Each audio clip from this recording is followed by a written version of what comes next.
Сәлеметсіңдер ме менің кішкентай достарым. Бүгін мен сендерге ақымақ қасқыр туралы ертегі айтып бермекпін. Өрісте жайылып жүрген көп қойдың ішінен бір арық қой жалғыз бөлініп қала беріпті. Қалың шидің арасынан бір қасқыр оны көріп, жерік асым, қайдан жүрсің? Іздегенде мұндай кездестіре алмас едім. Бұйырған дәмге сөз жоқ деген.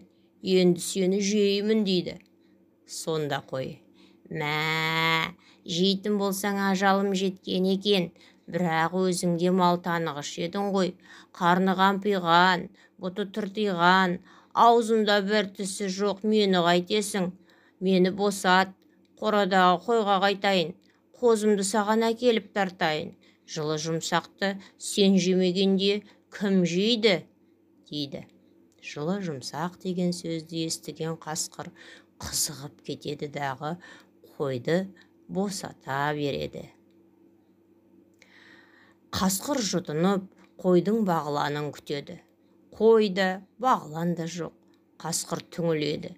Қой баласы момын еді ғой, алдауды білмеуші еді. Сірә оны ешкі антұрған азғырған шығар, барып көрейін деп жорта жөнеледі. Бір белеске шығып, төңірекке қараса, алдында қызылшаны күрт-күрт шайнап, ешкі тұр екен. Көп қойда қойшы да алыста екен. Іздегенім сен едің деп қасқыр ешкіні бас салады. Жанымды алып қалуға себеп болар ма екен деп ешкі мынаны айтады. Атаң да, анаң да жақсы еді. Қой тұрғанда олар ешкіні жемеуші еді.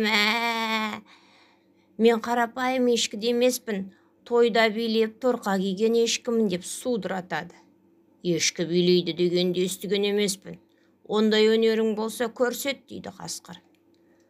Сонда ешкі, ендеше көз айнытпай аяғыма қарада тұр, мен бір билеп көрейін деп, олай-бұлай секіре-секіре жалт беріп, көп қойдың ішіне кіріп кетеді. Сол арада қойшы да келіп, ешкі аман құтылады. Ал аңқау қасқыр болса, екеуінен де құр қалады. Қайырлы түн менің кішкентай достарым. Ертегім ұнаса, лүпіл басып қойыңдар.